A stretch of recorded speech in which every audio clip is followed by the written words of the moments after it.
Anótalo, Francisco. Y le damos la bienvenida a nuestro querido Ezra Alcázar. ¿Cómo estás, Ezra? Bien. Feliz de estar acá. Felices nosotros de que estés por acá. Y con una cosa que me dio es una necedad, pero vamos a hacer un poco de memoria, como muchos de ustedes saben. El martes que acaba de pasar, el 3 de septiembre, fue el 90 aniversario del Fondo de Cultura Económica. Una cosa que surgió de muchos esfuerzos, de muchas necesidades, ¿no? Que tenía, pues, no una persona, no a las personas que lo fundaron, sino nuestro país, ¿no? Daniel Cosío Villegas se dio cuenta de que después de la fundación de la Escuela Nacional de Economía, era necesario, pues, que hubiera textos de economía, ¿no? Pues, ¿cómo iban a aprender esos jóvenes? Entonces, pues fueron creando ahí un conjunto, un grupo de intelectuales que pudieran traer esos textos. La cosa era cómo publicarlos. Bueno, no voy a hacer más larga la historia, pero así nace el fondo. La cosa es que allí hubo varios personajes muy importantes que, ¿qué es lo que hacían? Que traducían textos que se estaban creando, libros que se estaban creando en otras latitudes del mundo, en otros idiomas, porque aunque México empezaba a desarrollar una vida académica muy rica, pues nuestros estudiantes no sabían, pues, alemán, ¿no? O si lo sabían, no era como para leerte un libro así gigantesco como El Capital, por ejemplo, ¿no?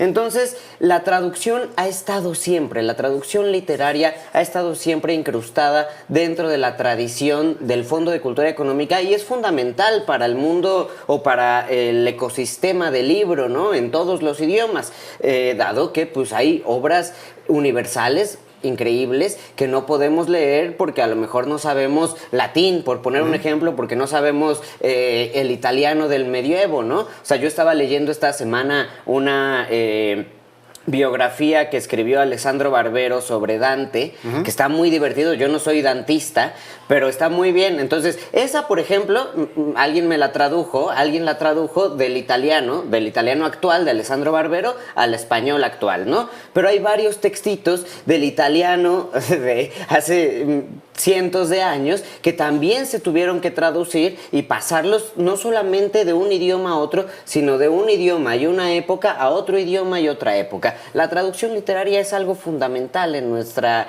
vida cultural, ¿no? En las personas en las que somos. Para mí eso siempre ha sido una necesidad y una necedad, el que hablemos de la traducción y del trabajo de los traductores. Y México ha sido un país muy importante para las traducciones.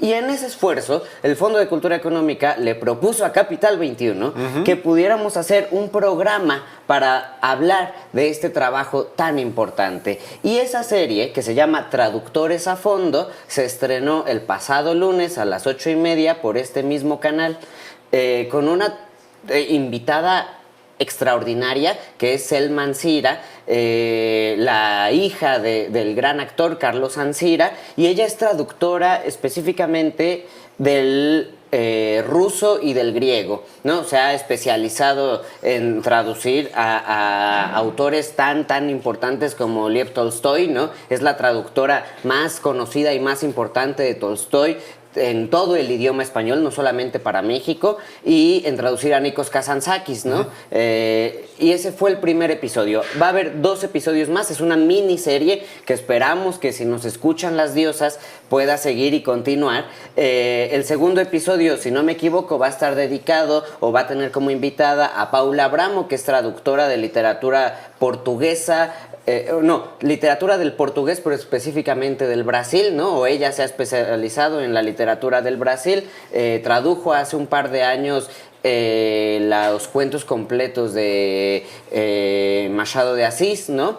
Entonces es esa conversación, y una tercera conversación con Hernán Bravo Varela, otro poeta, y él traduce sobre todo del inglés, y hace un par de años hizo una traducción muy interesante, muy buena, aunque existen otras tantas de otras épocas, de La Tierra Baldía de T.S. Eliot, ¿no? Y lo importante, otra vez, es poner atención al trabajo que hacen estas personas que la traducción no es como lo podemos hacer con el traductor de Google, ¿no? No. Que a lo mejor le echa ganas y todo y la tecnología ha avanzado mucho, pero es muy distinto que alguien que es un creador, que es un artista, que es un poeta, que es novelista, o que a lo mejor está especializado, ¿no? Yo pienso, por ejemplo, en los libros que publicamos en el fondo, por ejemplo, las clases de física de Feynman, ¿no? Dices, a ver, o sea, eso no te lo puede traducir cualquiera porque tienes que conocer técnicamente, ¿no? Entonces, es un trabajo que a mí me parece fundamental, que yo creo que cada vez en México vamos poniéndole más atención. Hace un par de años hubo ahí una propuesta, no sé si fue en la Cámara de Diputados, en la Cámara de Senadores, para que se considere a los traductores como autores también, porque al día de hoy una editorial cualquiera, la que tú quieras, le dicen, a ver, tú tradúceme este libro de, pon tú de, no sé, Las 1001 noches y te lo pago y ya ahí quedaste y se te olvidó para siempre quién es el traductor y yo voy a hacer con tu traducción lo que se me dé la gana porque es mío. Y pues no debería de ser así porque al final de cuentas ellos son creadores también. Entonces esa ley se quedó ahí medio extraviada, hay que recuperarla. Actualmente en México creo que solamente el fondo considera a los traductores como autores, ¿no? Tienen pues ellos son los dueños de su traducción y tienen regalías por los libros que se venden, ¿no? Pero es un paso que debemos ir trabajando poco a poco si queremos que se siga cultivando ese trabajo tan importante que, como bien sabemos, no lo pueden hacer las máquinas, sino lo tiene que hacer alguien especializado. Y no lo pueden hacer las máquinas porque me parece que hay una distinción que tú ya describiste muy bien entre la traducción literal que hace a lo mejor la inteligencia artificial, que cada vez le echa más ganas, que es literal traducir las palabras, por ejemplo, del inglés al español, pero en un sentido tal cual como lo que significan. La traducción literaria va de esto que decías, que es que el texto no pierda la esencia, que no pierda incluso toda la estructura que ponen los autores. Y qué importante es esta labor, porque pues, probablemente no tendríamos muchísimas obras si no existieran traductores. No, y se nota mucho, ¿no? Cuando uno lee una buena o una mala traducción. Sí. O sea, a mí me ha pasado que yo, por ejemplo, nunca pude disfrutar bien cuando fui adolescente a Bukowski, porque tenía unas traducciones terribles, ¿no? Muy españolas, en donde pues los detectives malos y fuertes se ponían medias y yo decía, ay, esta cosa está muy extraña, ¿no? Pero era porque, o sea, no sabes de dónde viene y no sabes a dónde va. Yo creo que tiene que ir avanzando, hay que ponerle mucha atención y vean esta serie porque tenemos en México grandísimos traductores.